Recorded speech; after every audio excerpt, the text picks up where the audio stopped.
We've made it to New York City. I'm on 42nd Street, and yeah, you've got to get across a couple of blocks to have a look at 41st Street.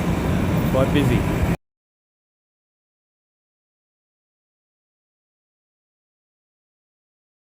So stage one went well. Took me straight into 42nd Street between Lexington and 3rd, and I had to catch the shuttle to the airport on 31st Street, on the corner of 41st Street and Lexington, so it was only one block over. It was a short walk. I probably could have gone sightseeing, but I still want to get my flight organised. Did see the Empire State Building. Yeah, so I'm on the bus at the moment going through the tunnels to get across to JFK.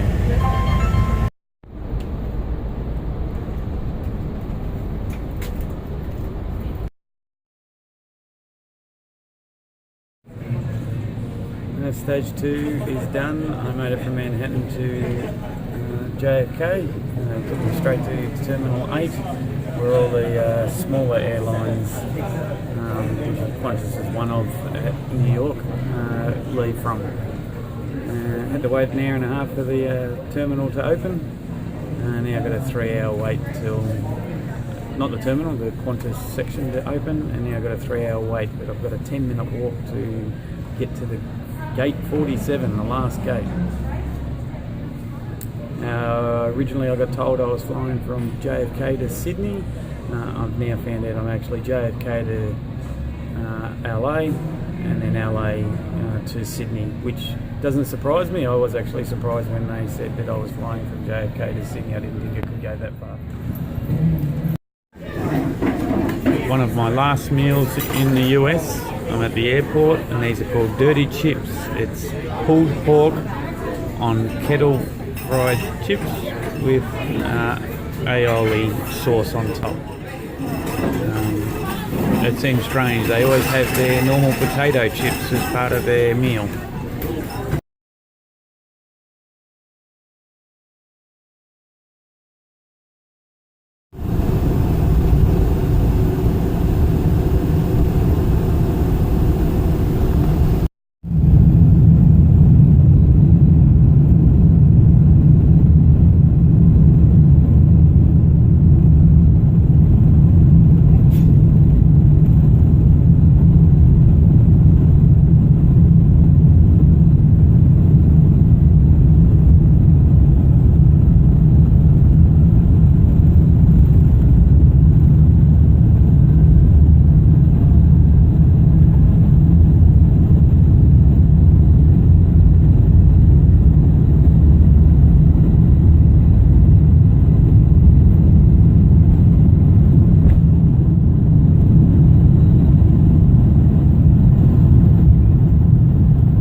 Currently 10 p.m. Los Angeles time, just landed in Los Angeles, but it's 1 a.m. New York time, so I've been up since 4:40, so nearly up for 24 hours. I remember this from the other coming over here. I don't usually sleep on the plane, so I'm going to be tired when I land in Melbourne.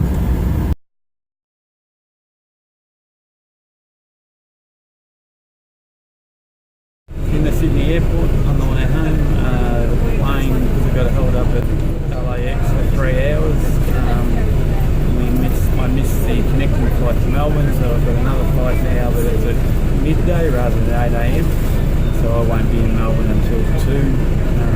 Tash and Matt will already be there at about 10:30, so they're going to have to wait around. So yeah, so it looks like a nice day in Sydney. Not a cloud in the sky, but it is winter, so I am feeling the cold. Sorry, yeah, just transferring from the international to the domestic by bus, so that's why I'm on a bus.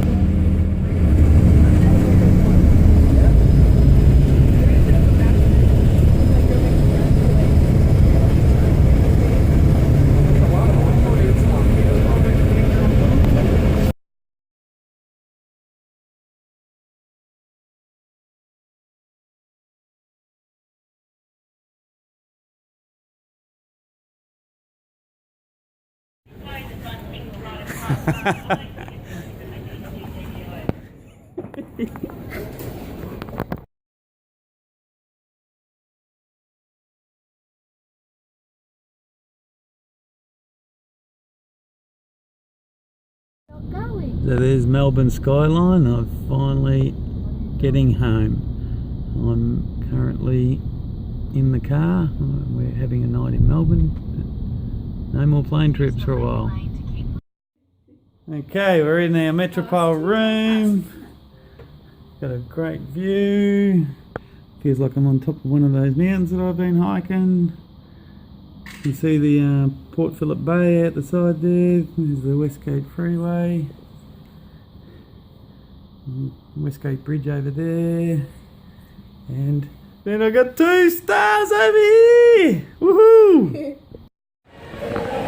Now we're relaxing with Savvy at the up at the pool at the Metropole. So we've got a pool on the 28th floor with the views over the city.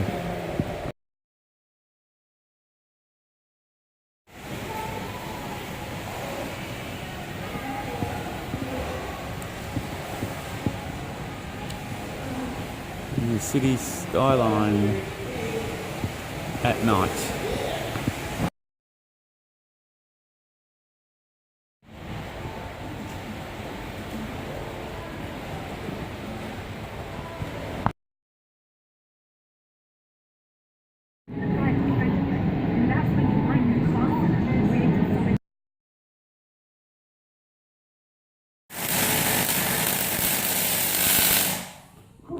There we go.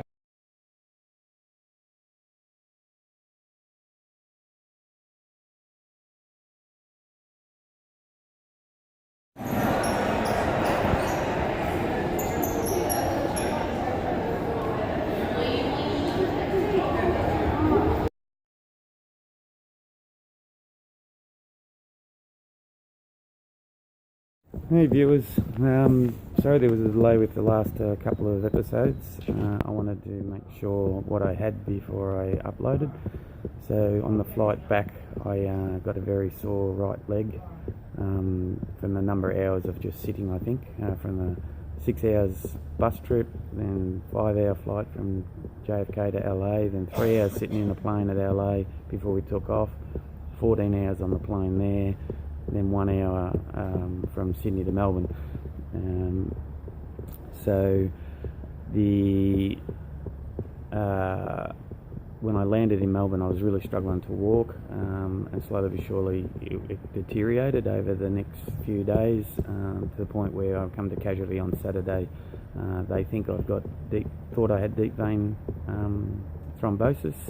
There was no ultrasound on that day. They put me on some blood thinning medicine, and today I was able to come in and go to that I haven't got deep vein, which is good news, but I do have muscular vein thrombosis. So I'm now waiting a casualty to find out how they can fix that. So at the moment I can't straighten both legs out properly. There's no way I could run, and I'm struggling to walk. So and I'm still on the blood thinning medicine, which might be for 6 or 7 months, but I'll get further details. But yeah, that was where I'm at.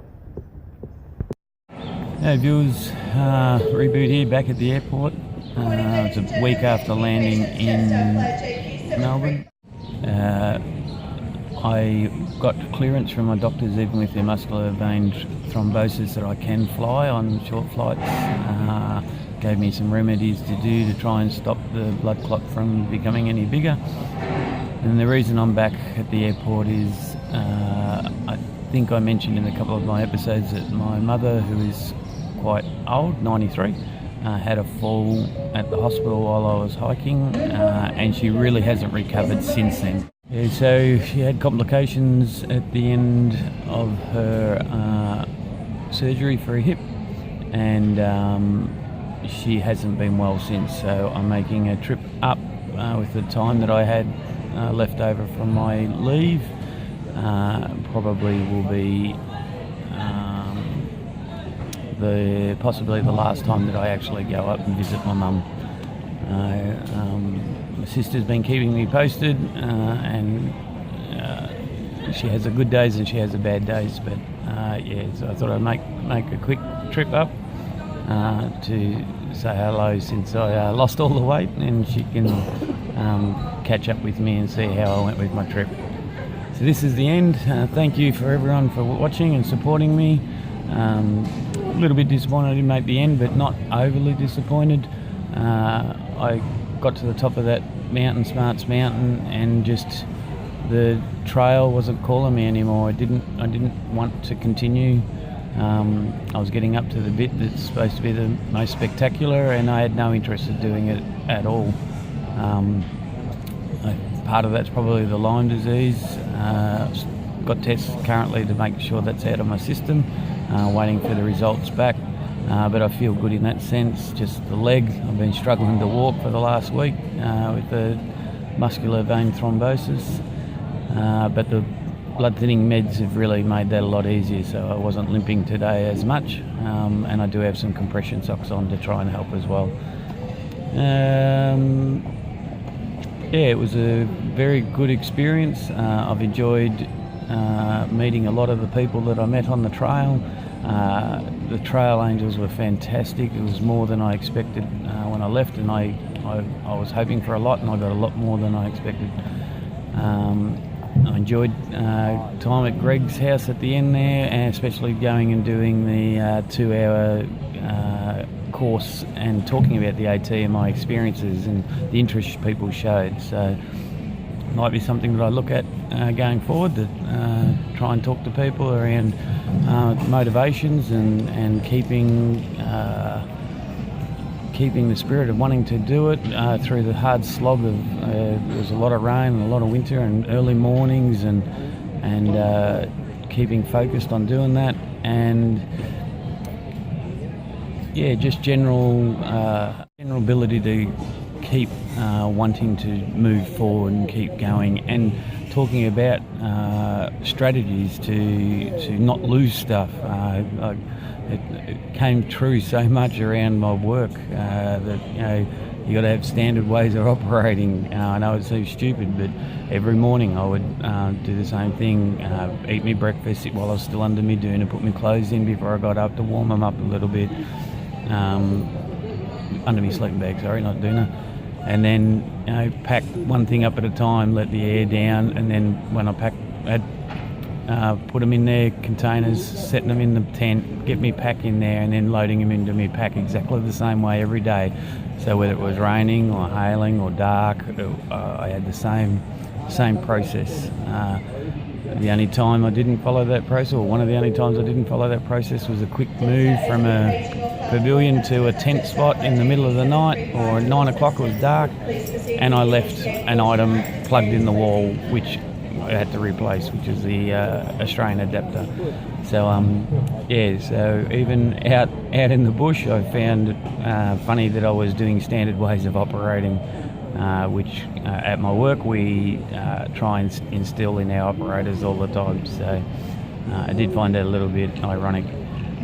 All right, again, thank you everyone for watching, and